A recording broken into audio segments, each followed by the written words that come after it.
Suami menyuruhku tinggal di kontrakan kumuh bersama anakku. Sementara, dia ternyata tinggal di rumah mewah pemberian kakekku yang kaya raya tanpa sepengetahuanku. Dia menikmati semua fasilitas yang diberikan oleh kakekku bersama ibu mertua dan selingkuhannya. Mereka semua tertawa puas melihatku yang selama ini berhasil mereka bodohi. Tapi 5 menit kemudian, hidup mereka benar-benar hancur. Karena sudah kusiapkan sebuah kejutan hadiah spesial untuk mereka. Yaitu, sebelum ceritanya dimulai, silahkan tulis di kolom komentar dari daerah mana saja teman-teman yang menonton cerita ini. Jangan lupa like dan subscribe agar channel ini bisa semakin berkembang dan bisa mempersembahkan cerita yang lebih menarik lagi. Matahari siang itu terasa begitu menyengat, seolah ingin membakar kulit siapa saja yang berani menantangnya di luar ruangan. Di sebuah kawasan padat penduduk yang kumuh di pinggiran kota, udara terasa diam dan lembab, terperangkap di antara dinding-dinding rumah petak yang berhimpitan satu sama lain. Aroma selokan yang menggenang bercampur dengan bau masakan tetangga dan debu jalanan menciptakan atmosfer yang menyesakkan dada. Di salah satu rumah petak yang paling ujung, seorang wanita berhijab sedang bergelut dengan tumpukan pakaian kotor. Namanya Zahwa. Peluh membasahi keningnya yang tertutup ciput, mengalir turun ke pipinya yang tirus namun tetap memancarkan kecantikan alami yang teduh. Tangan halusnya yang dulu terbiasa memegang pena dan buku saat kuliah, kini kasar karena deterjen murahan yang setiap hari ia gunakan. Ia mengucek pakaian dengan tenaga yang tersisa, sesekali berhenti untuk menghela napas panjang, mencoba membuang rasa lelah yang menghimpit paru-parunya. Di sudut ruangan yang sempit itu, Bintang, putra semata wayangnya yang baru berusia 3 tahun, sedang tertidur gelisah di atas kasur busa tipis yang diletakkan langsung di lantai. Kipas angin kecil di sudut ruangan berputar lemah, seakan enggan membelah udara panas yang menguasai ruangan. Zahwa menatap putranya dengan tatapan nanar penuh kasih sayang sekaligus kepedihan. Ia teringat janji Tony, suaminya, yang mengatakan bahwa kesusahan ini hanya sementara.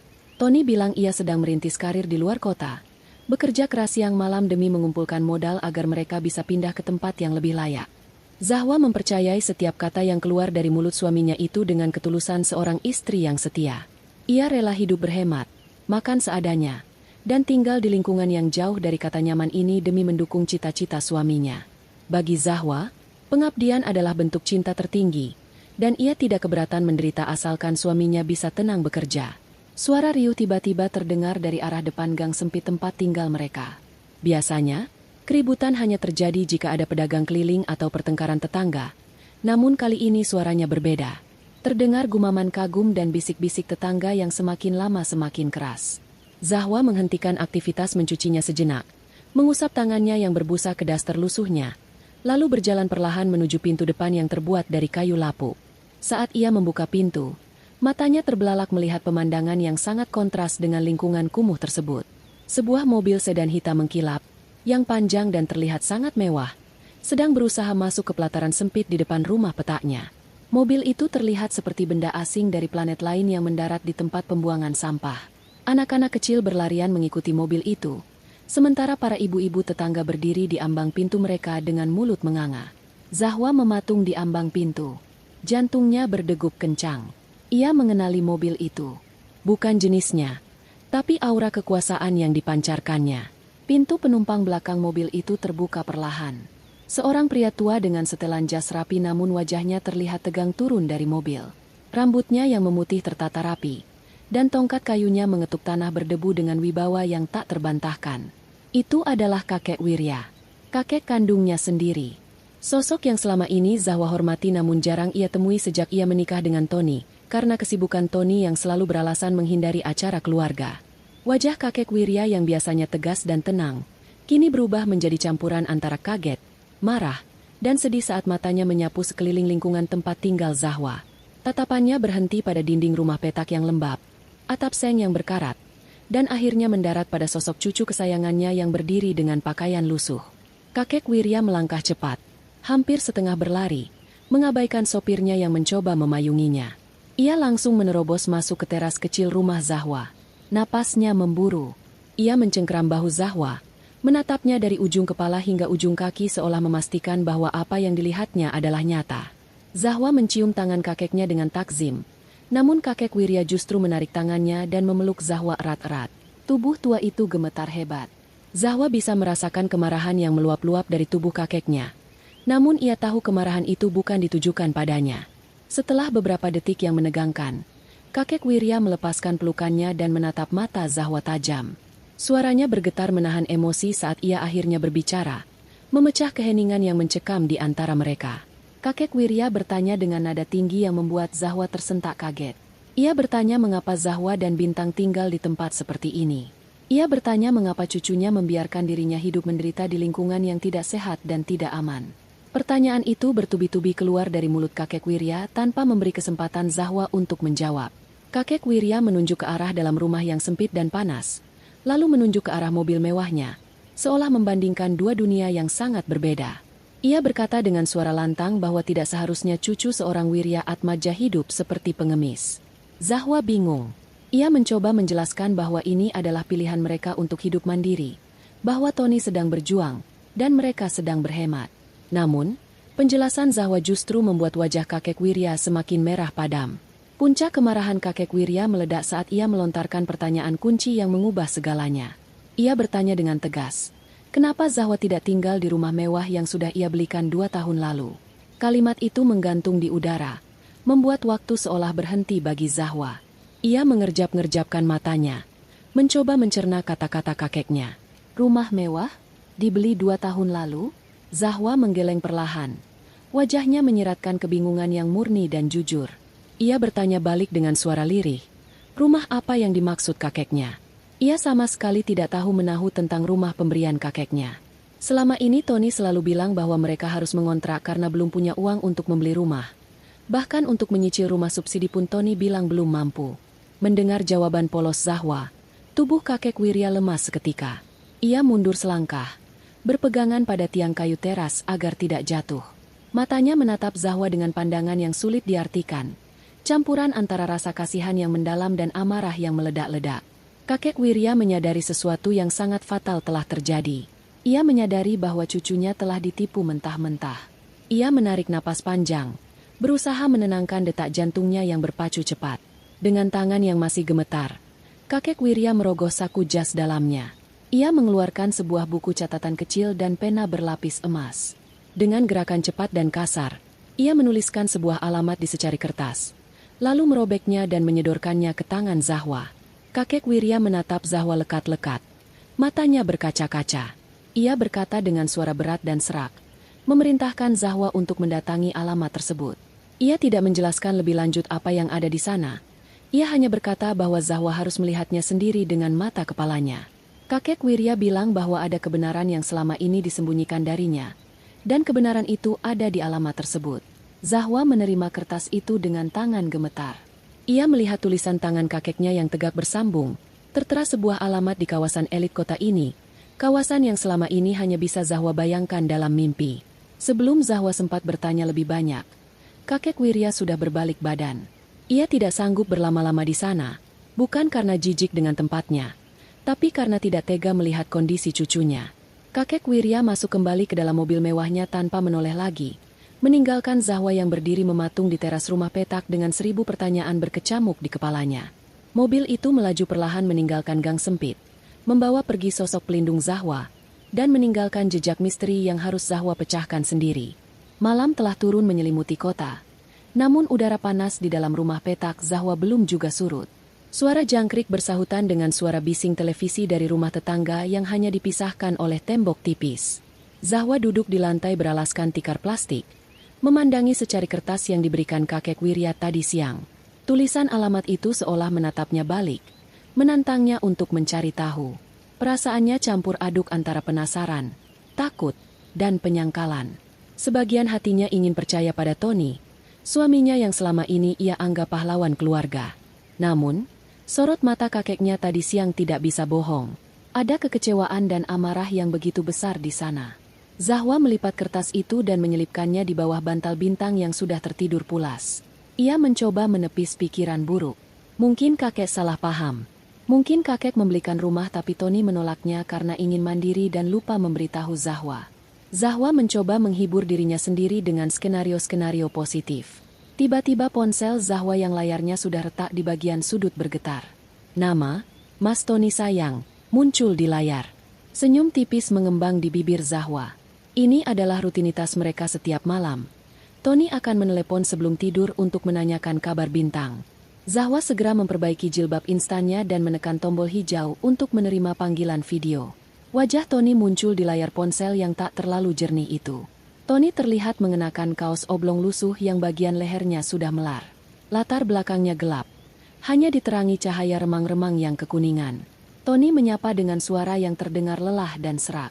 Ia mengeluh baru saja selesai lembur di proyek. Katanya, debu semen dan pasir hari ini sangat parah sampai-sampai ia batuk terus-menerus. Zahwa mendengarkan dengan penuh empati. Ia merasa bersalah karena sempat meragukan suaminya tadi sore. Tony mulai bercerita betapa beratnya hari ini. Ia memamerkan sebungkus nasi rames yang katanya ia beli di warung pinggir jalan dengan harga murah. Ia bilang lauknya hanya tempe dan sayur nangka, demi menghemat uang kiriman untuk Zahwa dan Bintang. Hati Zahwa terenyuh. Ia berkata agar Tony tidak terlalu memaksakan diri dan makan yang bergizi. Tony tersenyum masam di layar, mengatakan bahwa semua ini demi masa depan mereka. Ia meminta Zahwa bersabar sedikit lagi. Mungkin setahun atau 2 tahun lagi mereka baru bisa pindah ke rumah yang lebih baik.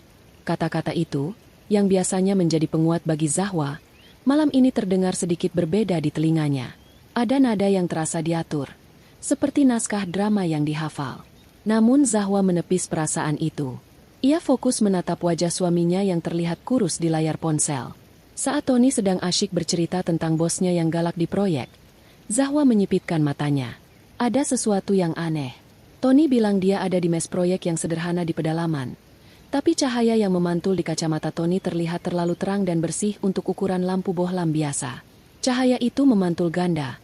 Bendar seperti pantulan dari lampu kristal atau lampu hias yang banyak cabangnya. Zahwa mencoba menajamkan penglihatannya. Ia perhatikan lagi latar belakang Tony. Memang gelap, tapi di sudut kanan bawah layar, terlihat samar-samar tekstur sandaran kursi. Itu bukan tekstur kursi plastik atau kayu biasa yang ada di warung atau mes pekerja. Itu terlihat seperti sandaran kursi berbahan kulit atau bludru yang memantulkan sedikit cahaya. Kecurigaan Zahwa semakin menebal ketika Tony mengangkat tangannya untuk membetulkan letak kacamatanya. Di pergelangan tangan Tony, sekilas Zahwa melihat jam tangan yang melingkar. Zahwa tahu betul jam tangan Tony yang biasa. Sebuah jam karet hitam murah yang sudah bertahun-tahun dipakai. Tapi kilatan logam yang baru saja ia lihat berbeda. Itu terlihat seperti rantai jam tangan berbahan stainless steel atau mungkin perak yang berkilau tertimpa cahaya. Zahwa menahan napas. Ia ingin bertanya, tapi lidahnya keluh. Ia takut pertanyaannya akan memicu pertengkaran dan membuat Tony sedih. Tony terus berbicara, tidak menyadari perubahan ekspresi wajah Zahwa yang mulai menegang.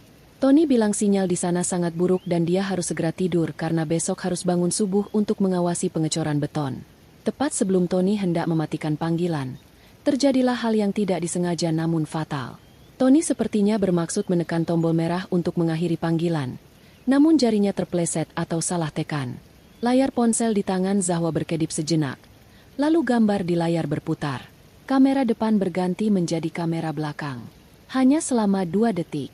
1, 2. Tapi 2 detik itu sudah cukup untuk menghancurkan dunia Zahwa.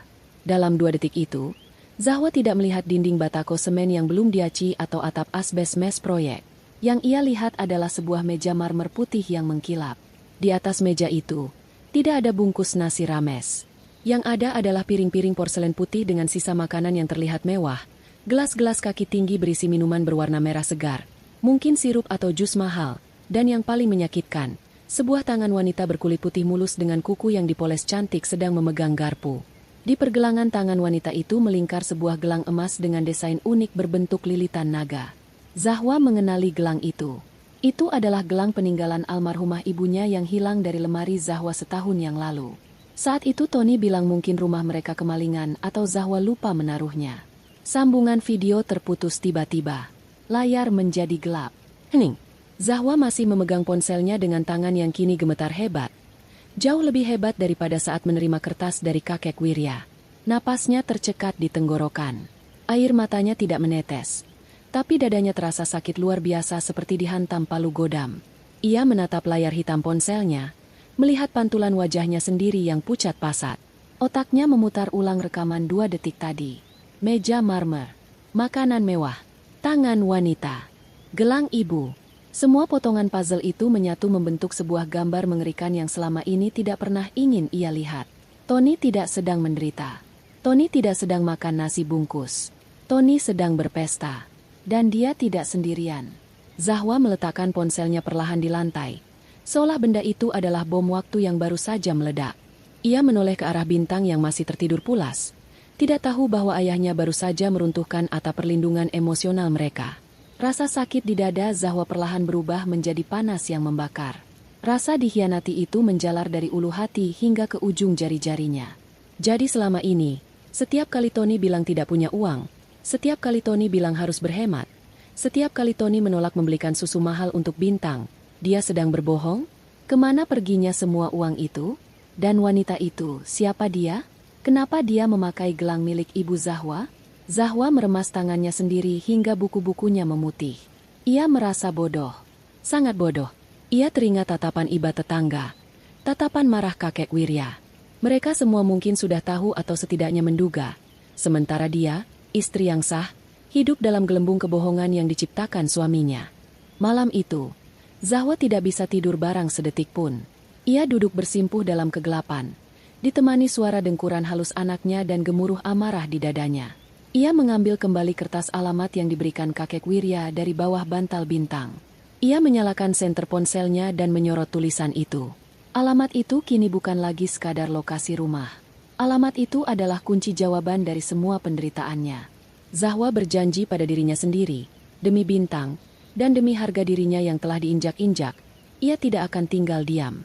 Air mata yang sedari tadi tertahan akhirnya jatuh satu tetes, membasahi kertas itu tepat di atas tulisan nama jalan. Zahwa mengusap air matanya kasar. Ia bangkit berdiri, mengambil tas pakaian Bintang, dan mulai memasukkan beberapa baju ganti dengan gerakan cepat dan tegas. Besok pagi, ia tidak akan menjadi Zahwa yang penurut dan lemah lembut. Besok pagi, ia akan menjadi seorang ibu yang menuntut keadilan. Ia menatap wajah anaknya dan berbisik pelan dengan suara yang mengandung getaran keberanian baru, berjanji bahwa besok mereka akan pergi ke taman bermain. Ayah, sebuah taman bermain yang ternyata menyimpan mimpi buruk bagi keluarga kecil mereka. Zahwa mematikan senter ponselnya, membiarkan kegelapan menelannya, menunggu fajar menyingsing untuk memulai perang yang tak pernah ia inginkan namun harus ia menangkan. 2 hari berlalu dengan sangat lambat bagi Zahwa. Setiap detik terasa seperti jarum jam yang menusuk-nusuk kesabarannya. Ia menggunakan waktu itu untuk mengumpulkan keberanian, menyusun rencana di kepalanya, dan memastikan Bintang dalam kondisi sehat untuk perjalanan ini. Pagi itu, Zahwa mengenakan gamis terbaiknya yang meskipun sudah pudar warnanya karena sering dicuci, tetap terlihat bersih dan rapi. Ia memakaikan Bintang baju kaos bergambar kartun kesukaannya dan celana pendek yang nyaman. Dengan menggendong tas ransel berisi keperluan Bintang di satu bahu dan menggandeng tangan mungil putranya di tangan yang lain, Zahwa melangkah keluar dari rumah petak mereka. Tetangga-tetangga yang sedang menyapu halaman menatapnya dengan rasa ingin tahu. Namun Zahwa hanya tersenyum tipis dan mengangguk sopan, menyimpan rapat tujuannya hari itu. Ia memesan ojek online menuju alamat yang tertera di kertas pemberian kakek Wirya. Sebuah kawasan elit di jantung kota yang selama ini hanya ia lihat dari kejauhan. Perjalanan memakan waktu hampir 1 jam. Semakin dekat ke tujuan, pemandangan di sekitar Zahwa berubah drastis.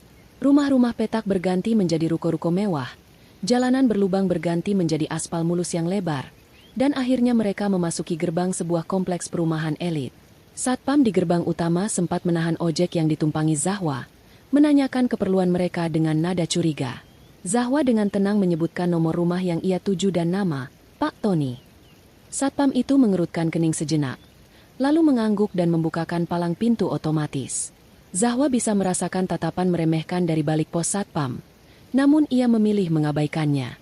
Motor ojek melaju pelan menyusuri jalanan kompleks yang diteduhi pohon-pohon rindang dan dihiasi taman-taman indah. Akhirnya, mereka sampai di depan sebuah rumah yang membuat napas Zahwa tercekat. Rumah itu bukan sekadar besar, melainkan sebuah mensyah megah bergaya Mediterania dengan pilar-pilar tinggi menjulang dan halaman luas yang tertata rapi. Pagar besi tempas setinggi 3 meter mengelilingi properti itu, memberikan kesan eksklusif dan tak tersentuh. Zahwa turun dari motor dengan kaki gemetar. Ia membayar ojek dan berdiri mematung di depan gerbang yang kokoh itu. Jantungnya berdegup kencang seirama dengan detak jarum jam di tangannya. Ia menatap lekat-lekat nomor rumah yang terukir indah di dinding marmer pagar. Sama persis dengan tulisan di kertas kakek Wirya. Ini dia, istana yang dibangun di atas penderitaannya. Zahwa memberanikan diri menekan bel intercom di samping gerbang. Tak lama kemudian, suara berat seorang pria terdengar dari speaker kecil. Zahwa menjawab dengan suara tenang namun tegas, menyebutkan bahwa ia mencari Pak Tony. Pintu kecil di samping gerbang utama terbuka otomatis dengan bunyi klik yang halus. Seorang satpam berseragam rapi keluar, menatap Zahwa dan Bintang dari ujung kaki hingga ujung kepala dengan tatapan menilai. Satpam itu bertanya lagi dengan nada sedikit ketus. Siapa Zahwa dan ada keperluan apa? Zahwa menarik napas panjang, berusaha mengendalikan emosinya. Ia menjawab bahwa ia adalah kerabat jauh Pak Tony dari kampung yang ingin mengantarkan titipan. Satpam itu mendengus pelan, seolah sudah biasa menghadapi tamu tak diundang seperti Zahwa. Namun, sebelum satpam itu sempat mengusir atau menolak Zahwa, sebuah mobil sedan mewah berwarna perak meluncur masuk melalui gerbang utama yang terbuka otomatis. Zahwa mengenali mobil itu. Itu adalah mobil dinas yang sering dibanggakan Tony sebagai fasilitas kantor. Namun sekarang Zahwa sadar mobil itu jauh lebih mewah dari sekadar mobil operasional proyek biasa. Kaca jendela mobil itu gelap, sehingga Zahwa tidak bisa melihat siapa di dalamnya. Mobil itu berhenti sejenak di depan pos satpam. Kaca jendela belakang turun perlahan. Jantung Zahwa seakan berhenti berdetak saat melihat wajah yang muncul dari balik kaca. Itu bukan Tony, melainkan seorang wanita muda cantik dengan rambut tergerai indah dan kacamata hitam besar yang bertengger di hidungnya. Wanita itu menatap Zahwa sekilas dengan pandangan jijik, lalu bertanya pada satpam siapa pengemis yang berdiri di depan gerbang. Satpam itu buru-buru membungkuk hormat dan menjawab bahwa itu adalah tamu yang mencari Pak Tony.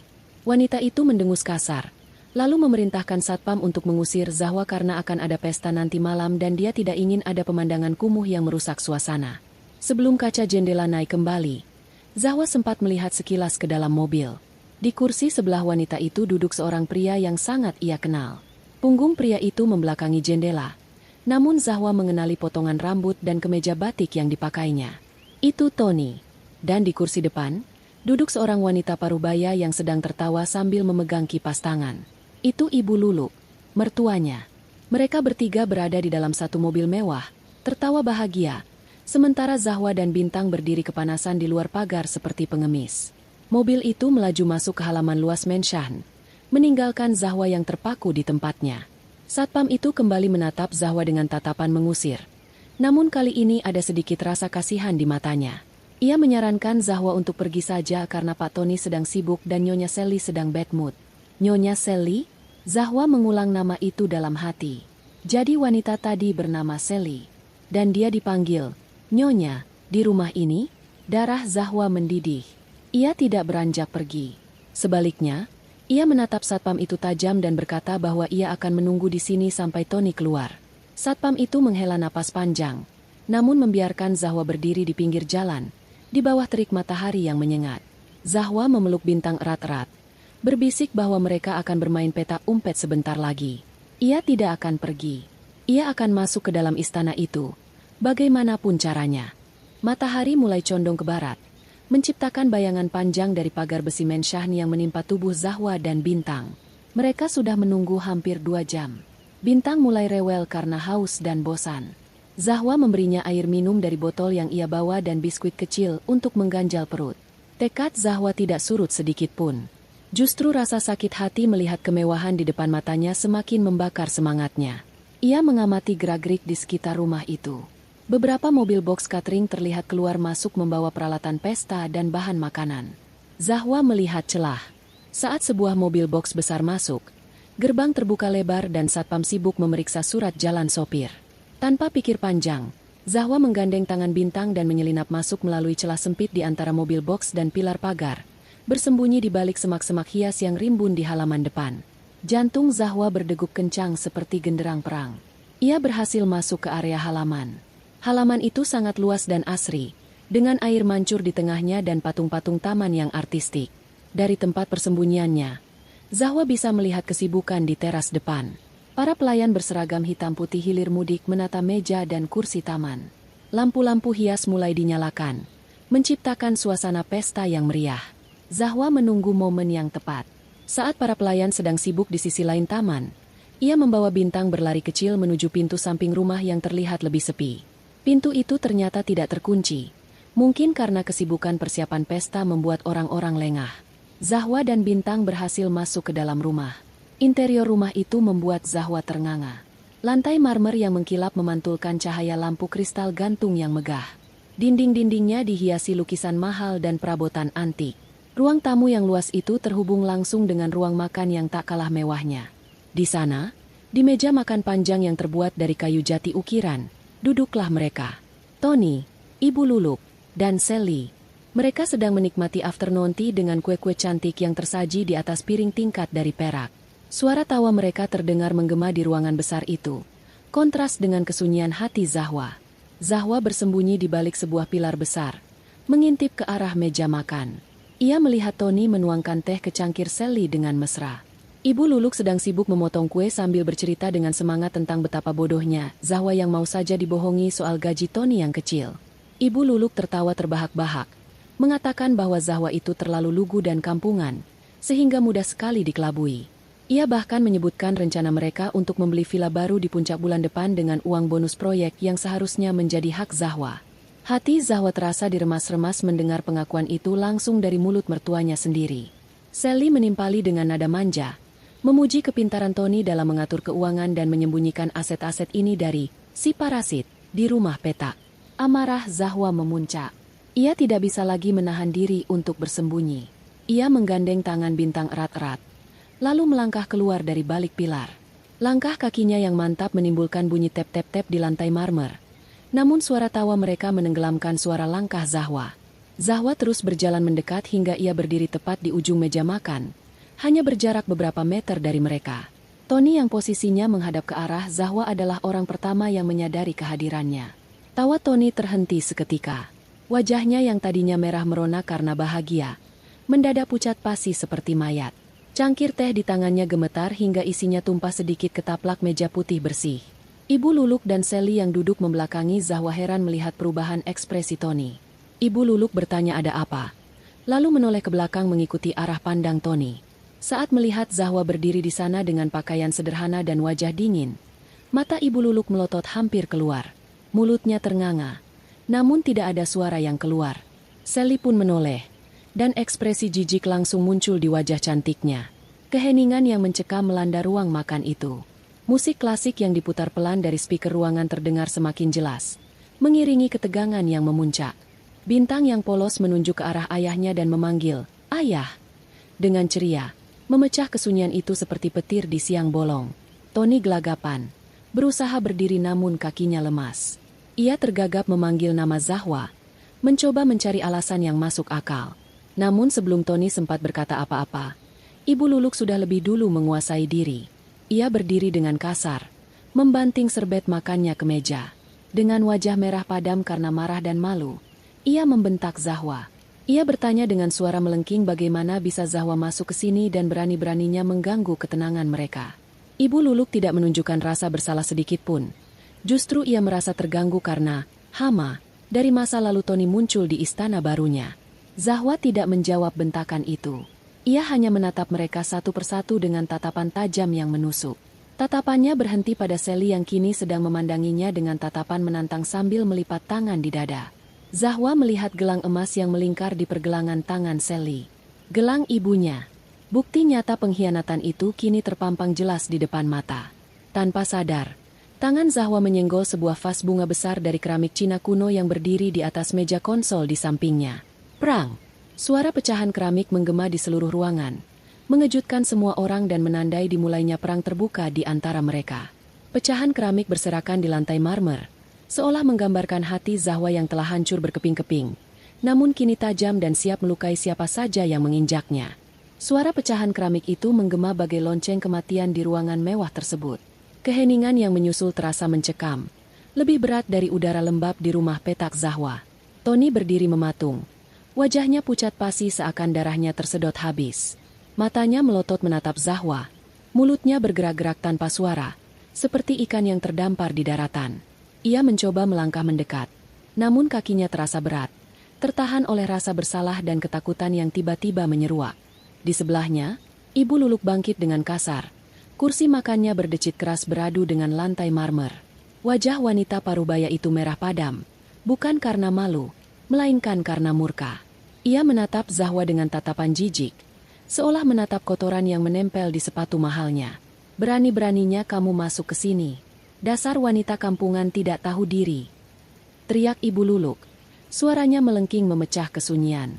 Ia menuding wajah Zahwa dengan jari telunjuknya yang dihiasi cincin berlian besar.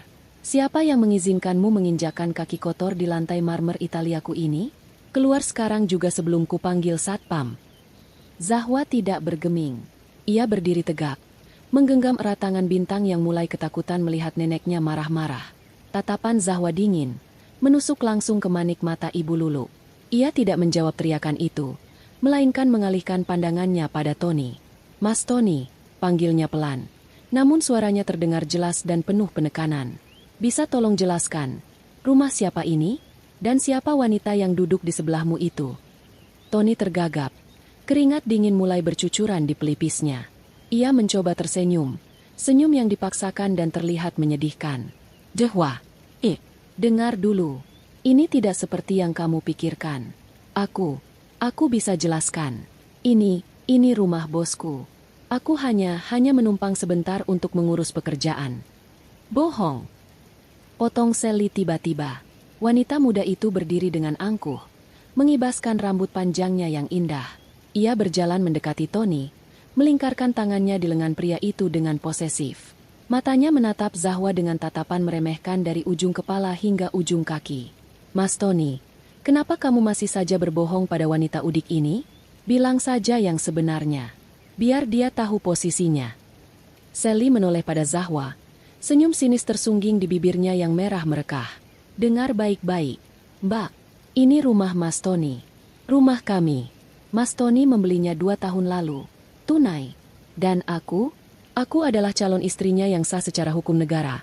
Bukan cuma istri siri atau istri simpanan seperti kamu yang tidak punya kekuatan hukum apa-apa. Zahwa terhenyak. Kalimat itu bagaikan tamparan keras di pipinya. Istri simpanan? Dia istri sah Tony.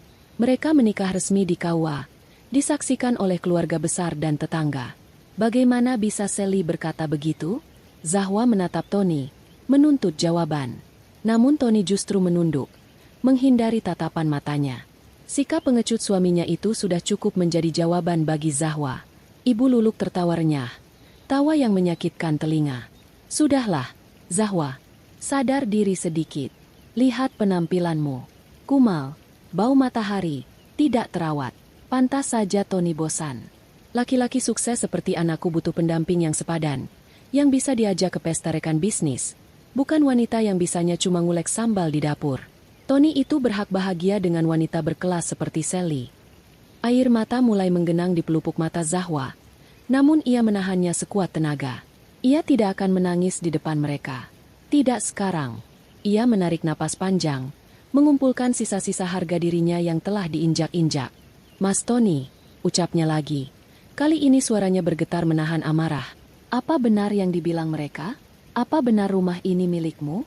Apa benar selama ini kamu membohongiku soal gajimu, soal pekerjaanmu di luar kota, soal semuanya? Tony akhirnya mengangkat wajahnya. Ekspresinya berubah. Rasa takut dan bersalah di wajahnya perlahan menghilang, digantikan oleh ekspresi dingin dan angkuh yang belum pernah Zahwa lihat sebelumnya. Mungkin karena sudah kepalang basah, Tony memutuskan untuk membuka topengnya sekalian. Ia melepaskan tangan Sally perlahan, lalu berjalan mendekati Zahwa. Ia berdiri menjulang di hadapan istrinya yang bertubuh mungil. Iya, memang benar, jawab Tony datar, tanpa rasa penyesalan sedikit pun. Semua ini milikku. Rumah ini, mobil di depan, isinya. Semuanya hasil kerja kerasku mengelola aset kakekmu yang bodoh itu. Kakekmu memberiku kuasa penuh untuk mengurus perusahaannya karena dia sudah tua dan pikun. Dan aku memanfaatkannya. Kenapa? Karena aku pintar. Dan kamu cuma beban. Zahwa, kamu naif. Terlalu gampang dibohongi. Aku bosan hidup miskin bersamamu. Aku butuh kehidupan yang layak. Dan Sally bisa memberikannya. Zahwa mundur selangkah. Tidak percaya dengan apa yang didengarnya. Sosok suami yang selama ini ia banggakan, ia doakan setiap malam, ternyata adalah monster yang serakah. Tapi, kakek percaya padamu, Mas. Dia memberimu amanah. Amanah? Tony tertawa mengejek. Ia merogoh saku jasnya, mengeluarkan sebuah amplop coklat besar. Ia mengeluarkan selembar kertas dari dalamnya dan mengibaskannya di depan wajah Zahwa. Lihat ini. Surat kuasa penuh atas namaku. Kakekmu sendiri yang tanda tangan. Secara hukum, aku berhak melakukan apa saja dengan aset-aset ini. Termasuk mengusirmu dari sini jika aku mau. Jadi, mending kamu pergi sekarang sebelum aku panggil satpam untuk menyeretmu keluar. Bawa anak itu. Aku tidak butuh dia. Dia cuma akan jadi penghalang masa depanku. Sally berjalan mendekat, mengambil gelas berisi air es dari meja makan. Dengan gerakan cepat, ia menyiramkan air itu tepat ke wajah Zahwa. Biar sadar, biar dingin kepalanya. Ini peringatan terakhir. Gembel. Pergi dari istanaku. Zahwa terkesiap. Air dingin membasahi wajah dan jilbabnya, menetes ke baju gamisnya. Bintang menjerit kaget dan menangis keras. Zahwa mengusap wajahnya dengan tenang. Ia tidak membalas. Ia tidak menjambak rambut Sally atau memukul Tony. Ia hanya menatap mereka bertiga bergantian dengan tatapan yang kini berubah total. Tidak ada lagi kesedihan di sana. Yang ada hanya ketenangan yang menakutkan. Seperti permukaan laut sebelum badai besar menerjang. Baiklah, ucap Zahwa pelan. Ia merogoh tas lempangnya, mengeluarkan ponselnya. Ia menekan beberapa tombol di layar, lalu menatap Tony tajam. Kalian sudah puas tertawa? Kalian sudah puas menghina? Bagus, nikmati sisa tawa kalian. Karena kalian hanya punya waktu 5 menit. Setelah itu, jangan lupa bernapas. Tony mengernyitkan dahi. Bingung dengan ancaman Zahwa. 5 menit? Apa maksudmu? Jangan main drama di sini. Zahwa tidak menjawab. Ia mengangkat ponselnya tinggi-tinggi, memperlihatkan layar yang sedang menyala. Di layar itu, terlihat sebuah aplikasi pengendali jarak jauh berwarna merah menyala. Ibu Luluk mendengus meremehkan. Halah, paling cuma mau nelpon bapaknya di kampung minta dijemput. Namun, sedetik kemudian, suasana di rumah mewah itu berubah drastis. Tiba-tiba, lampu kristal gantung di atas mereka berkedip-kedip sebentar, lalu mati total. Gelap gulita menyelimuti ruangan, hanya menyisakan cahaya remang-remang dari lampu taman yang masuk lewat jendela besar. AC sentral yang tadinya mendengung halus mendadak mati, membuat udara di ruangan perlahan menjadi pengap. Suara klik keras terdengar beruntun dari arah pintu-pintu utama dan jendela otomatis. Semuanya terkunci rapat. Sistem keamanan rumah pintar, Smart Home, itu telah diaktifkan dalam mode darurat. Apa-apaan ini? Kenapa mati lampu? Teriak Sally panik. Ia meraba-raba dalam kegelapan, mencari lengan Tony. Mas, nyalakan lampunya. Aku takut gelap. Tenang, tenang. Mungkin cuma korslet. Tony mencoba menenangkan, meski suaranya sendiri terdengar gugup. Ia mengeluarkan ponselnya untuk menyalakan senter, tapi anehnya, ponselnya tidak merespon. Layarnya gelap total, mati suri. Begitu juga ponsel Ibu Luluk dan Sally. Semua perangkat elektronik di ruangan itu seolah lumpuh.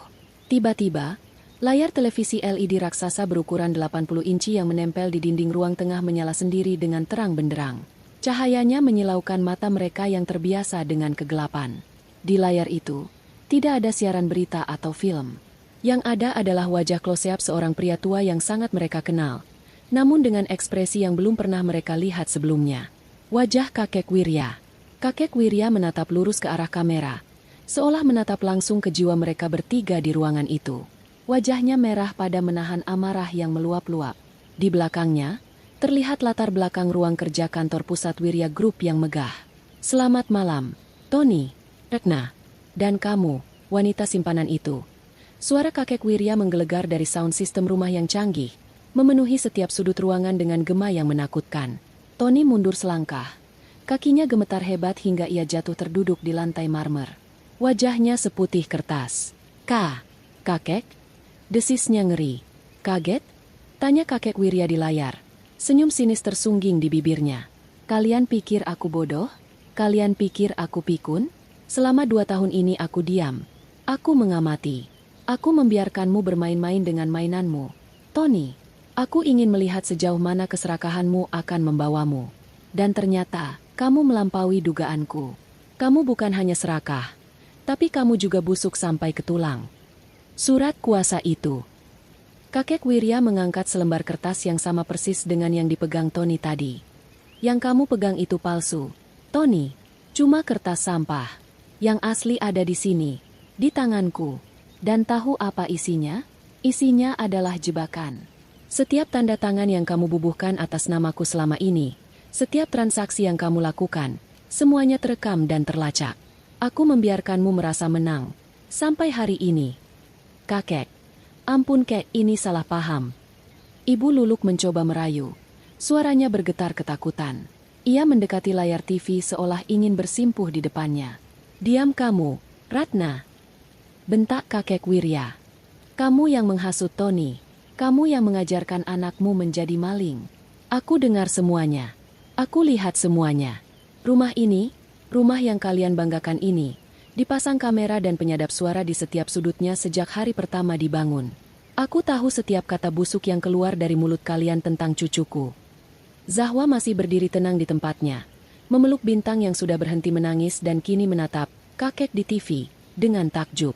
Zahwa tidak perlu melakukan apa-apa lagi. Kakeknya yang mengambil alih panggung ini. Dan untuk kamu, Tony, lanjut kakek Wirya. Nadanya merendah namun semakin mematikan. Kamu bilang cucuku gembel? Kamu bilang dia tidak pantas? Asal kamu tahu, detik ini juga, semua aset yang kamu klaim milikmu, sudah aku bekukan. Rekening bankmu, kartu kreditmu, aksesmu ke perusahaan, semuanya nol. Kamu tidak punya apa-apa lagi selain baju yang menempel di badanmu itu. Mobil di depan? Itu aset perusahaan. Dan sopirku sudah membawanya pergi 5 menit yang lalu pakai kunci cadangan. Tony menoleh cepat ke arah jendela. Benar saja, halaman depan kosong melompong. Mobil sedan mewah itu sudah lenyap. Satu lagi, kakek Wirya tersenyum dingin. Coba cek pintu depan. Ada tamu istimewa yang sudah menunggu kalian sejak tadi. Mereka sangat ingin bertemu dengan pemilik rumah yang sombong ini.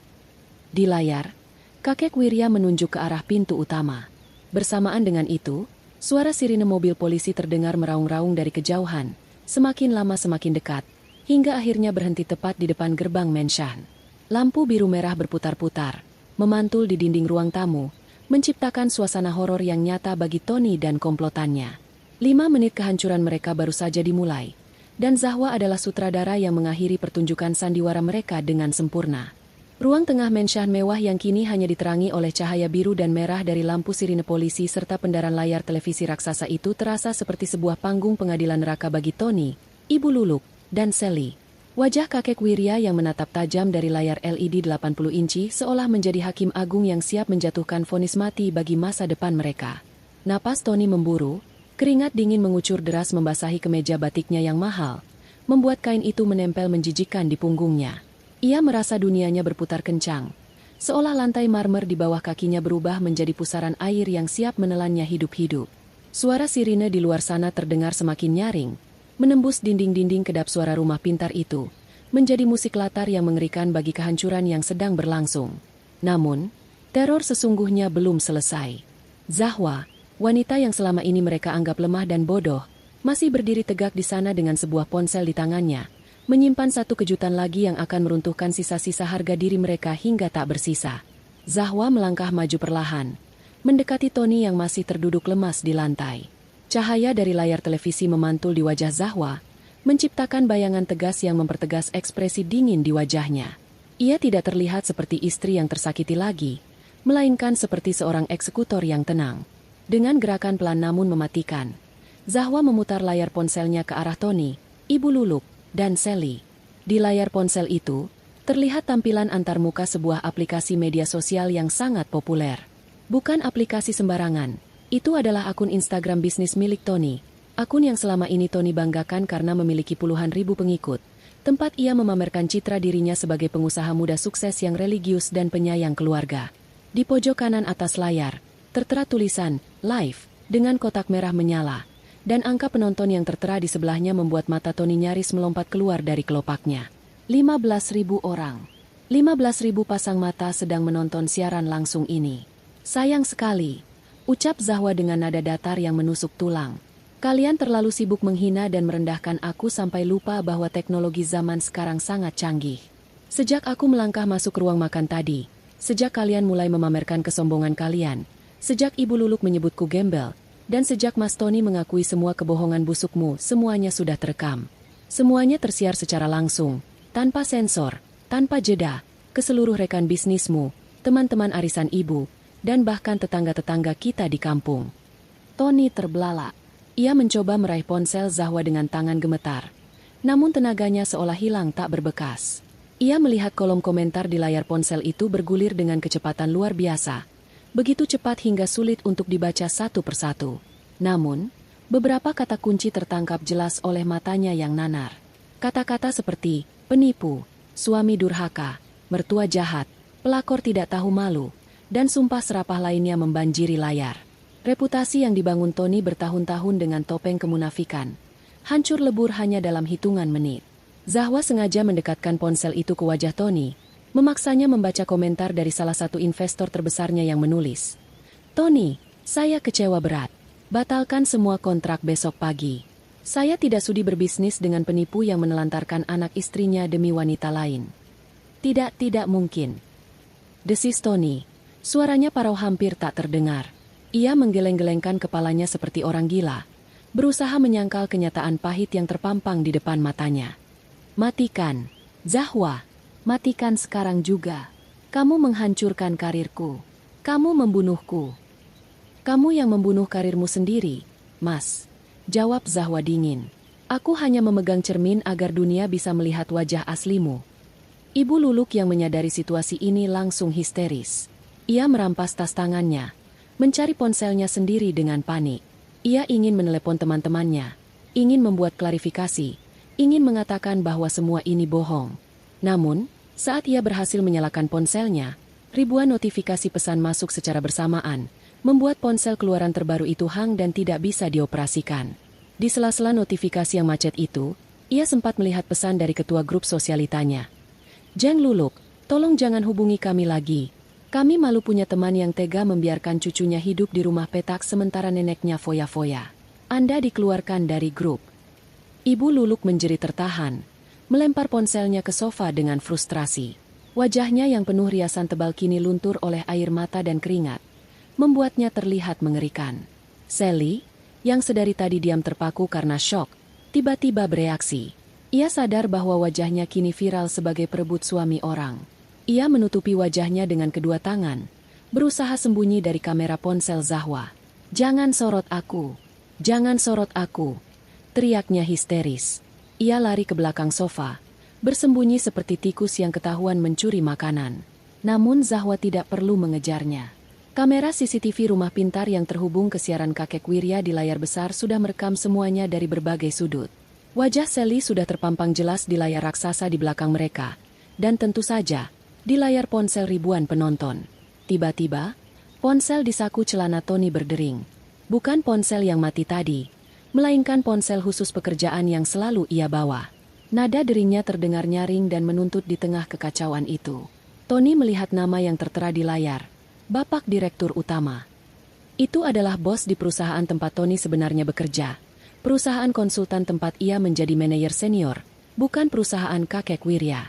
Tangan Tony gemetar hebat saat ia menekan tombol hijau dan menempelkan ponsel itu ke telinganya. Ia belum sempat mengucapkan, "Halo," suara bentakan keras dari seberang sana sudah terdengar. Bahkan cukup keras hingga bisa didengar samar-samar oleh Zahwa yang berdiri 1 meter darinya. "Tony, apa-apaan kamu hah?" Suara bosnya menggelegar penuh amarah. "Saya dan seluruh dewan direksi sedang menonton siaran langsungmu. Kamu pikir perusahaan kita main-main? Citra perusahaan hancur gara-gara kelakuan bejatmu. Klien-klien penting menelepon saya. Mereka marah besar karena manajer yang memegang proyek mereka ternyata seorang penipu ulung yang memalsukan aset. Mulai detik ini, kamu dipecat. Jangan berani-berani menampakkan batang hidungmu di kantor lagi. Surat pemecatan tidak hormat akan dikirim besok pagi. Dan satu lagi, kami akan menuntut ganti rugi atas pencemaran nama baik perusahaan dan penggelapan dana operasional yang kamu pakai untuk gaya-gayaan itu. Siapkan pengacaramu." Sambungan telepon diputus sepihak. Tony menjatuhkan tangannya lemas ke sisi tubuhnya. Ponsel mahalnya terlepas dari genggaman dan jatuh ke lantai marmer dengan bunyi gedebuk yang menyedihkan. Ia sudah tamat. Benar-benar tamat. Dipecat tidak hormat, digugat perusahaan, dipermalukan di depan umum, dan kehilangan dukungan finansial dari kakek Wirya. Tony menatap kosong ke depan, matanya berkaca-kaca. Bayangan masa depannya yang cerah, villa di puncak, mobil sport baru, semuanya lenyap seperti asap yang tertiup angin badai. Ia menoleh ke arah Zahwa, berharap melihat sedikit belas kasih di mata istrinya. Istri yang dulu selalu memaafkannya, yang selalu menyambutnya dengan senyum hangat meski ia pulang terlambat. Namun kali ini, ia tidak menemukan Zahwa yang itu. Wanita di hadapannya kini adalah tembok batu yang kokoh dan tak tertembus. Di layar televisi raksasa, kakek Wirya kembali bersuara. Ia menyaksikan semuanya dengan kepuasan yang dingin. "Bagaimana rasanya, Tony?" tanya kakek Wirya. Suaranya bergema di ruangan. "Bagaimana rasanya ketika topengmu ditarik paksa?" "Sakit. Malu. Itu belum seberapa dibandingkan rasa sakit cucuku yang harus mencuci baju di air keruh setiap hari sementara kamu mentraktir wanita simpananmu makan steak impor. Itu belum seberapa dibandingkan tangisan cicitku yang kepanasan di rumah petak sementara ibumu tidur di kasur empuk ber-AC. Hari ini, Tony, kamu belajar satu hal penting. Tidak ada kejahatan yang sempurna. Dan karma tidak pernah salah alamat." Zahwa akhirnya menurunkan ponselnya dan mematikan siaran langsung tersebut. Layar ponsel menjadi gelap. Namun jejak digital kehancuran Tony sudah tersebar luas dan tidak akan pernah bisa dihapus. Internet tidak pernah lupa. Video itu akan dibagikan ulang, diunggah ke berbagai platform, dan menjadi tontonan jutaan orang. Tony, Ibu Luluk, dan Sally bukan hanya jatuh miskin. Mereka telah menjadi sampah masyarakat. Mereka tidak akan bisa berjalan tegak lagi di kota ini tanpa dicemooh orang. "Sudah selesai," ucap Zahwa pelan pada Tony. "Sandiwara kamu sudah selesai, Mas. Tidak ada lagi tepuk tangan. Yang ada hanya cemoohan. Sekarang, bersiaplah menghadapi kenyataan."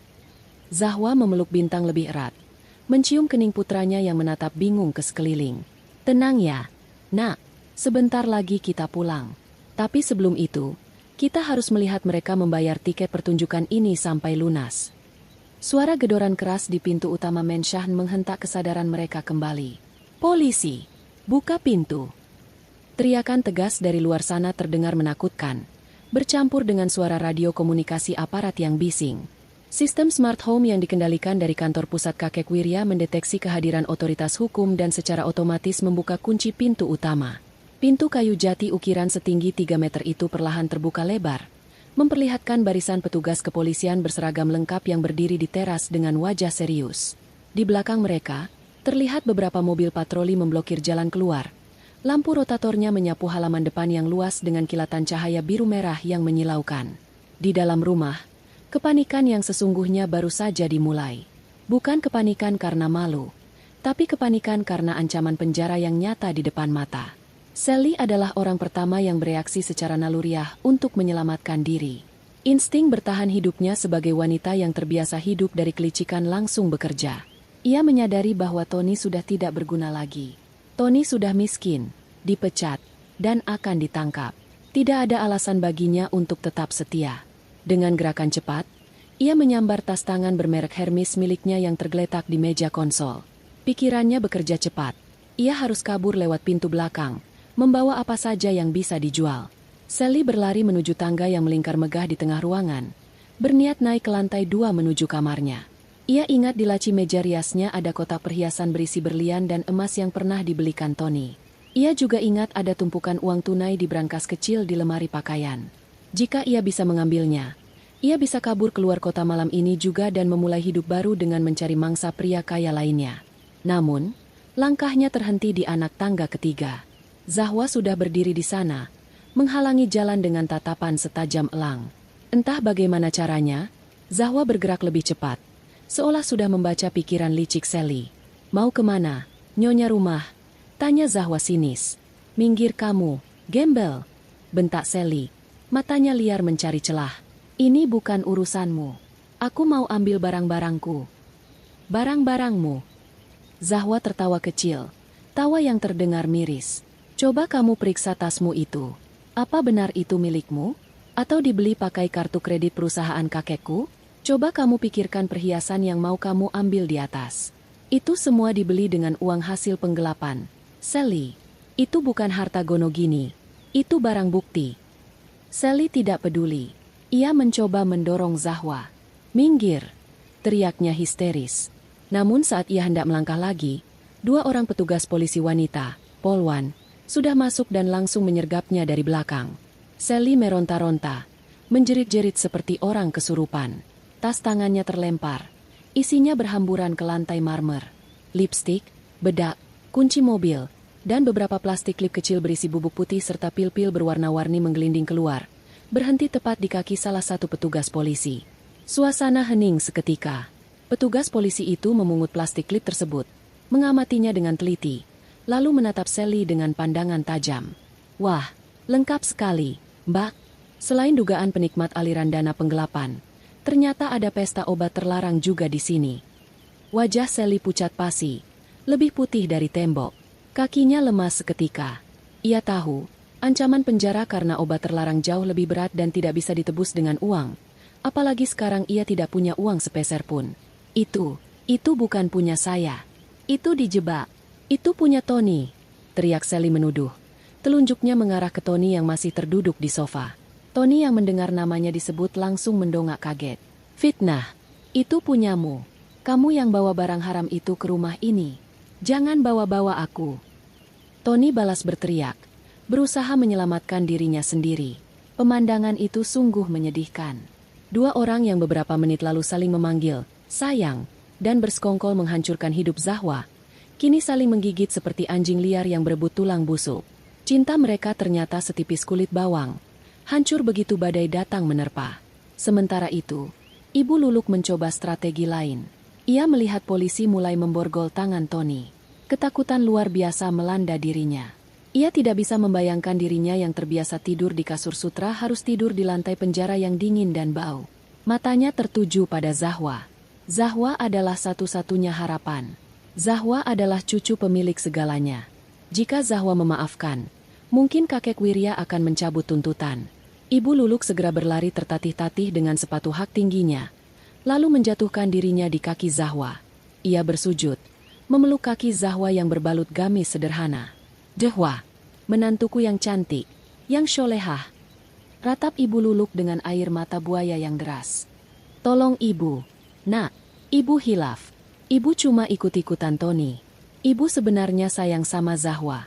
Ibu tidak mau Zahwa hidup susah. Makanya Ibu keras sama Zahwa biar Zahwa mandiri.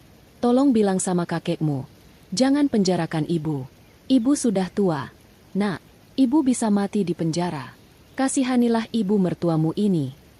Zahwa menatap wanita tua yang sedang bersujud di kakinya itu. Ia teringat semua hinaan yang pernah dilontarkan mulut itu.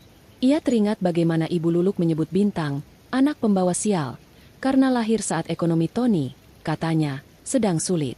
Ia teringat bagaimana Ibu Luluk membuang masakan Zahwa ke tempat sampah karena dianggap tidak enak. Rasa sakit itu masih ada, membekas dalam di relung hati. Zahwa mundur perlahan, melepaskan kakinya dari pelukan Ibu Luluk. Ia tidak menendang, tidak juga membantu berdiri. Ia hanya menjaga jarak, membuat batasan tegas. "Bu," ucap Zahwa pelan. Suaranya bergetar menahan emosi. "Dulu, saat aku datang ke sini dengan Bintang yang kelaparan, Ibu tidak membukakan pintu. Ibu malah tertawa di dalam mobil mewah. Sekarang, saat pintu penjara terbuka untuk Ibu, kenapa Ibu minta tolong padaku? Maaf, Bu, kakek sudah mengambil keputusan. Ini bukan soal dendam, ini soal keadilan. Ibu menikmati hasil kejahatan, maka Ibu harus menanggung akibatnya." "Zahwa, kamu durhaka sama mertua," teriak Ibu Luluk tiba-tiba berubah garang lagi saat menyadari permohonannya ditolak. Sifat aslinya kembali keluar. "Awas kamu ya, Tuhan tidak akan memberkatimu." "Cukup," bentak seorang perwira polisi. Ia memberi isyarat pada anak buahnya. "Bawa mereka semua. Amankan barang bukti. Sita semua aset di rumah ini. Pasang garis polisi." Para petugas bergerak cepat. Tony ditarik berdiri paksa. Kedua tangannya diborgol ke belakang. Ia sempat menoleh menatap Zahwa untuk terakhir kalinya. Tatapan Tony penuh dengan penyesalan, ketakutan, dan permohonan bisu. "Dehwa, Bintang," bisiknya lirih. Namun Zahwa memalingkan wajahnya. Ia menutup mata Bintang dengan tangannya agar anaknya tidak melihat ayahnya digelandang seperti kriminal. Zahwa tidak ingin memori Bintang tentang ayahnya adalah gambaran seorang pria yang diborgol polisi. Sementara itu, di sudut ruangan, Sally masih meronta saat diseret Polwan. Ia menangis meraung-raung meratapi nasibnya yang berubah 180 derajat dalam satu malam. Dan Ibu Luluk, wanita yang selalu menjaga citra ningratnya, kini dipapah keluar oleh dua polisi muda sambil terus memaki-maki nasib dan menyalahkan semua orang kecuali dirinya sendiri. Rumah mewah itu perlahan kosong dari penghuninya yang jahat. Zahwa berdiri sendirian di tengah ruang tamu yang luas, dikelilingi oleh kemewahan yang kini terasa dingin dan hampa. Di layar televisi, kakek Wirya masih terhubung. Kakek tersenyum bangga melihat cucunya yang kuat. "Kamu hebat, Zahwa," kata kakek Wirya lembut. "Sopir kakek sudah di depan. Pulanglah ke rumah kakek. Kamarmu yang dulu sudah disiapkan. Bintang butuh istirahat di tempat yang layak. Besok kita mulai lembaran baru. Dan mereka biarkan hukum yang mengurus sisanya." Zahwa mengangguk pelan. Ia menarik napas panjang, menghirup udara yang terasa jauh lebih ringan sekarang. Beban berat di pundaknya telah terangkat. Ia menatap sekeliling ruangan itu sekali lagi. Istana palsu ini telah runtuh. Fondasi kebohongan yang menopangnya telah hancur. Zahwa melangkah keluar dari pintu utama, menggandeng tangan Bintang, meninggalkan rumah mewah itu di belakang punggungnya. Di luar, udara malam terasa segar. Bintang-bintang di langit bersinar terang, seolah menyambut kebebasan mereka. Zahwa tersenyum. Bukan senyum kemenangan yang angkuh, tapi senyum kedamaian seorang wanita yang telah berhasil merebut kembali harga dirinya. Malam ini, ia tidak akan pulang ke rumah petak. Malam ini, ia akan pulang ke tempat di mana ia seharusnya berada.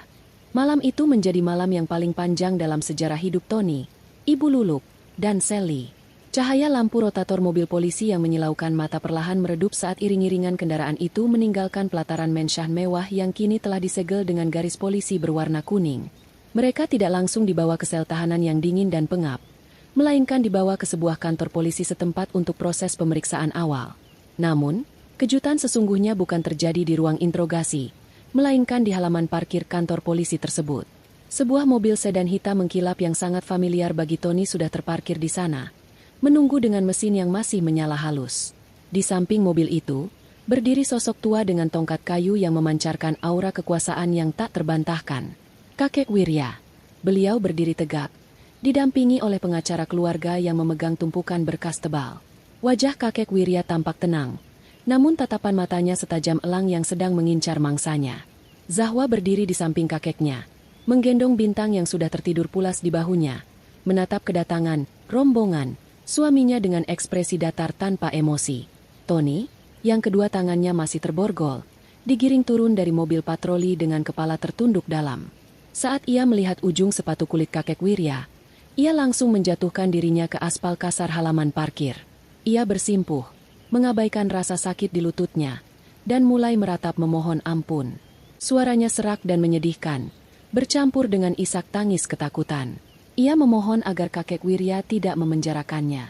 Ia berjanji akan melakukan apa saja, asalkan tidak dijebloskan ke balik jeruji besi bersama para kriminal kelas berat. Ibu Luluk yang turun dari mobil belakang juga melakukan hal yang sama. Wanita yang biasanya angkuh itu kini menangis meraung-raung. Bedaknya luntur oleh air mata, membuat wajahnya terlihat berantakan. Ia memohon belas kasihan atas nama kekerabatan, memohon agar Zahwa mau membujuk kakeknya. Sedangkan Sally, yang wajahnya pucat pasi karena ancaman kasus obat terlarang, hanya bisa diam mematung dengan tubuh gemetar, menyadari bahwa hidup mewahnya telah berakhir detik ini juga. Kakek Wirya mengangkat tangannya, memberikan isyarat agar mereka diam. Seketika suasana hening, hanya terdengar suara jangkrik malam dan deru napas Tony yang memburu. Kakek Wirya melangkah maju satu langkah, menatap Tony dengan pandangan merendahkan. Dengan suara berat dan berwibawa, kakek Wirya memberikan sebuah penawaran yang terdengar lebih seperti vonis hukuman seumur hidup daripada sebuah pengampunan. Kakek berkata bahwa ia bisa saja mencabut tuntutan penggelapan dana dan penipuan yang dilakukan Tony, sehingga hukuman penjara Tony bisa dikurangi atau ditangguhkan menjadi tahanan kota. Namun, ada harga mahal yang harus dibayar. Kakek Wirya menuntut ganti rugi atas setiap rupiah yang telah Tony curi dari perusahaan, setiap sen yang Tony pakai untuk berfoya-foya dengan wanita lain, dan setiap tetes keringat Zahwa yang terbuang sia-sia. Total kerugian itu mencapai angka miliaran rupiah. Jumlah yang mustahil dibayar Tony seumur hidupnya dengan kondisinya sekarang. Tony mendongak, Matanya memancarkan sedikit harapan semu. Ia bertanya dengan gugup bagaimana caranya ia bisa membayar semua itu. Kakek Wirya tersenyum tipis. Sebuah senyum yang mengandung arti mengerikan. Kakek berkata bahwa Tony, Ibu Luluk, dan Sally harus bekerja keras mulai besok pagi. Bukan kerja kantoran berdasi, melainkan kerja kasar apa saja untuk mencicil hutang mereka. Dan selama proses pembayaran hutang itu berlangsung, yang mungkin akan memakan waktu puluhan tahun, mereka dilarang meninggalkan kota ini. Fasilitas tempat tinggal mereka pun sudah disiapkan oleh kakek Wirya. Sebuah tempat yang sangat layak untuk orang-orang yang tidak tahu bersyukur. Kakek Wirya memberi pilihan tegas. Penjara seumur hidup dan membusuk di sana, atau bebas bersyarat namun harus menjalani kehidupan di tempat yang ditentukan kakek sampai hutang lunas. Tanpa berpikir panjang, Tony dan Ibu Luluk mengangguk cepat, menyetujui tawaran itu. Dalam benak mereka yang picik, seburuk-buruknya tempat tinggal di luar penjara, pasti masih lebih baik daripada tidur di sel besi. Mereka berpikir mungkin kakek Wirya akan menempatkan mereka di rumah sederhana, atau setidaknya kamar kos yang layak. Sally pun, yang kasus obat terlarangnya ternyata bisa diurus oleh pengacara kakek dengan jaminan rehabilitasi jalan dan kerja sosial. Sebagai bagian dari strategi kakek untuk menghukum mereka bersama-sama, terpaksa ikut menyetujui kesepakatan itu karena tidak punya pilihan lain. Mereka menandatangani surat perjanjian di atas kap mobil sedan di bawah sorot lampu jalan yang remang-remang. Setelah tanda tangan itu dibubuhkan, kakek Wirya memerintahkan sopirnya untuk membawa mereka ke kediaman baru mereka. Zahwa menatap mereka sekilas, lalu masuk ke dalam mobil kakek, meninggalkan mereka yang akan diantar menggunakan mobil bak terbuka milik anak buah kakek. Perjalanan menuju tempat tinggal baru itu terasa asing bagi Tony. Mobil bak terbuka yang membawa mereka melaju membelah malam, meninggalkan jalanan protokol yang mulus dan terang benderang, menuju ke pinggiran kota yang semakin gelap dan padat. Tony mulai merasa gelisah saat mengenali rute jalanan ini. Jantungnya berdegup kencang saat mobil berbelok masuk ke dalam gang sempit yang becek dan berbau selokan. Bau sampah busuk yang menyengat hidung langsung menyambut mereka. Aroma yang sangat Tony benci dan hindari selama 2 tahun terakhir. Mobil terus melaju pelan karena jalanan yang rusak, melewati deretan rumah-rumah kumuh yang berhimpitan. Ibu Luluk mulai menutup hidungnya dengan ujung baju. Matanya melotot ngeri melihat lingkungan sekitar. Sally mulai menangis lagi, menyadari kemana arah tujuan mereka. Dan benar saja, mobil itu akhirnya berhenti tepat di depan sebuah rumah petak yang sangat Tony kenal. Rumah petak tempat ia menelantarkan Zahwa dan Bintang. "Silakan turun, Tuan dan Nyonya," ucap sopir anak buah kakek dengan nada mengejek. "Ini istana kalian mulai malam ini." Tony turun dengan kaki lemas. Ia menatap bangunan rumah petak di depannya. Dindingnya lembab dan berjamur. Atap sengnya yang rendah menjanjikan hawa panas yang menyiksa di siang hari, dan pintu kayunya yang lapuk terlihat miring. Ini adalah tempat di mana Zahwa menghabiskan hari-harinya mencuci baju tetangga demi sesuap nasi, sementara Tony bersenang-senang di Menshan. Karma itu datang begitu cepat dan tepat sasaran. Kakek Wirya tidak menyewakan tempat lain. Beliau memaksa mereka tinggal di jejak penderitaan Zahwa. Sopir itu melemparkan 3 buah kasur busa tipis yang sudah kempes dan berbau ape ke teras, beserta beberapa helai pakaian bekas yang kusam. Itu adalah satu-satunya harta benda yang diizinkan mereka miliki. Dompet, perhiasan, ponsel, dan baju-baju bermerek mereka sudah disita semua. Ibu Luluk menjerit histeris, menolak masuk ke dalam rumah yang menurutnya lebih mirip kandang kambing itu. Ia berteriak-teriak memanggil nama Tony, menyalahkan anaknya karena membawanya ke neraka dunia ini. Namun, sopir itu tidak peduli. Ia memaksa mereka masuk dan memberikan kunci pintu yang sudah berkarat. Sebelum pergi, sopir itu menyampaikan pesan terakhir dari Zahwa. Ia merogoh saku celananya dan mengeluarkan segenggam uang receh logam dan uang kertas ribuan yang sudah lecek. Ia melempar uang receh itu ke tanah, tepat di depan kaki Tony. Bunyi gemerincing uang logam yang beradu dengan tanah becek terdengar sangat nyaring di telinga Tony. "Ini pesan dari Ibu Zahwa," kata sopir itu menirukan ucapan Zahwa. Katanya, "Ini modal awal untuk kalian hidup besok. Gunakan dengan bijak. Seperti dulu kalian menyuruh Ibu Zahwa berhemat. Selamat menikmati hidup yang kalian pilih." Mobil bak terbuka itu pun pergi meninggalkan mereka dalam kegelapan malam. Tony memunguti uang receh di tanah yang berlumpur itu dengan tangan gemetar. Air matanya menetes jatuh ke atas uang logam yang dingin. Ia menatap Ibu Luluk yang sedang bertengkar hebat dengan Sally di teras sempit. Saling menyalahkan dan memaki. Suara teriakan mereka memecah keheningan malam kampung kumuh itu, membuat beberapa tetangga keluar dan memarahi mereka. Tony sadar, ini baru permulaan. Malam ini, ia akan tidur di lantai dingin yang dulu menjadi tempat tidur anaknya. Besok pagi, ia harus bangun dan mencari kerja kasar, memanggul beban berat di pasar atau mengaduk semen, persis seperti kebohongan yang dulu sering ia ceritakan pada Zahwa. Bedanya, kali ini itu bukan kebohongan, melainkan kenyataan pahit yang harus ia telan setiap hari seumur hidupnya. 1 tahun kemudian, roda kehidupan telah berputar dengan sempurna. Pagi itu, matahari bersinar cerah di langit kota, seolah ikut merayakan kesuksesan yang kini diraih Zahwa. Di sebuah gedung perkantoran modern di pusat kota, Zahwa sedang berjalan menyusuri koridor dengan langkah yang percaya diri. Penampilannya kini jauh berbeda. Ia mengenakan busana muslimah yang elegan dan modis. Rancangannya sendiri yang kini menjadi tren di kalangan wanita kota itu. Wajahnya yang dulu kusam dan lelah, kini bersinar bersih dan memancarkan aura ketenangan. Tidak ada lagi gurat kesedihan di matanya.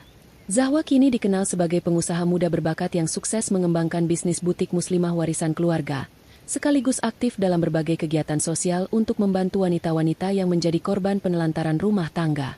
Zahwa masuk ke dalam ruang kerjanya yang luas dan nyaman. Di meja kerjanya, terdapat foto Bintang yang sedang tersenyum lebar memegang piala lomba menggambar. Bintang kini tumbuh menjadi anak yang ceria, sehat, dan pintar. Trauma masa lalu perlahan hilang berkat kasih sayang Zahwa dan lingkungan yang positif. Zahwa duduk di kursi kerjanya, memeriksa beberapa berkas laporan keuangan yang menunjukkan grafik keuntungan yang terus meningkat. Namun, hari ini Zahwa tidak bisa berlama-lama di kantor.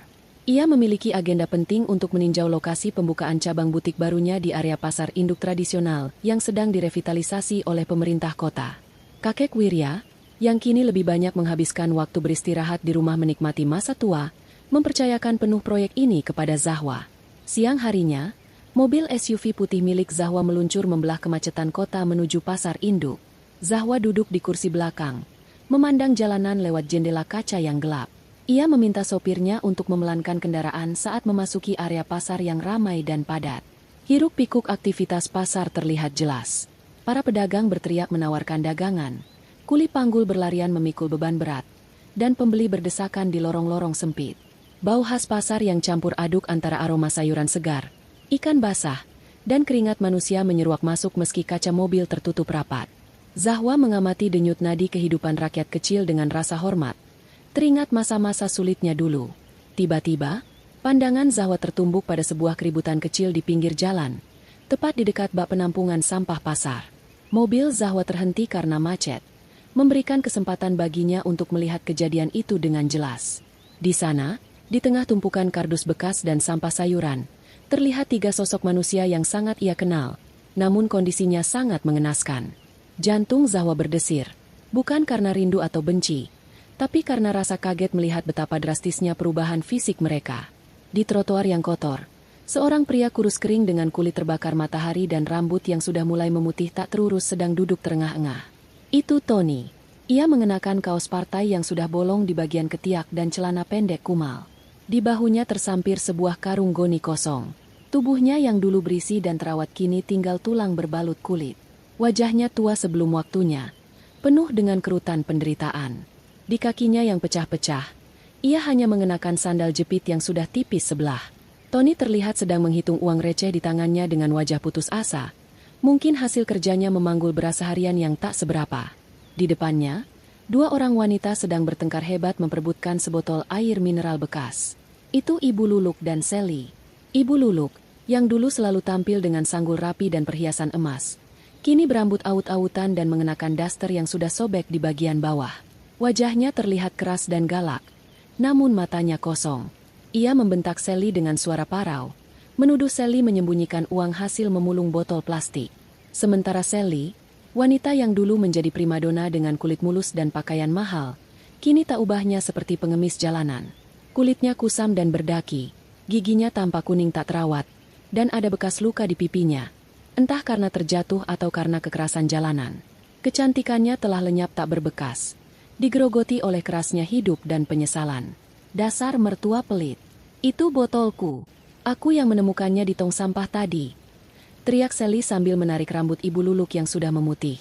Lepaskan, setan. Kamu numpang makan dari anakku. Harusnya kamu tahu diri. Berikan uangnya padaku. Balas Ibu Luluk tak kalah garang, mencakar tangan Sally dengan kuku hitamnya. Tony yang melihat pertengkaran itu hanya bisa menunduk, menutup telinganya dengan kedua tangan. Ia tidak punya tenaga lagi untuk melerai. Ia sudah terlalu lelah. Lelah fisik, lelah hati. Setiap hari ia harus bekerja sebagai kuli panggul di pasar, mengangkat beban ratusan kilo hanya untuk bisa makan nasi bungkus 1 kali sehari bagi mereka bertiga. Setiap malam ia harus pulang ke rumah petak yang panas, mendengarkan omelan ibunya dan tangisan Sally yang menyalahkannya atas nasib buruk ini. Tidak ada cinta, tidak ada rasa hormat, hanya ada kebencian yang saling mengikat mereka dalam lingkaran setan kemiskinan. Tony mengangkat wajahnya, menatap nanar ke arah jalan raya. Tatapannya tiba-tiba terkunci pada sebuah mobil mewah putih yang berhenti tepat di depannya. Kaca jendela mobil bagian belakang turun perlahan. Tony menyipitkan matanya karena silau matahari. Namun sedetik kemudian matanya terbelalak lebar. Di dalam mobil yang sejuk dan nyaman itu, duduk seorang wanita cantik dengan hijab pastel yang anggun. Tua, mantan istrinya.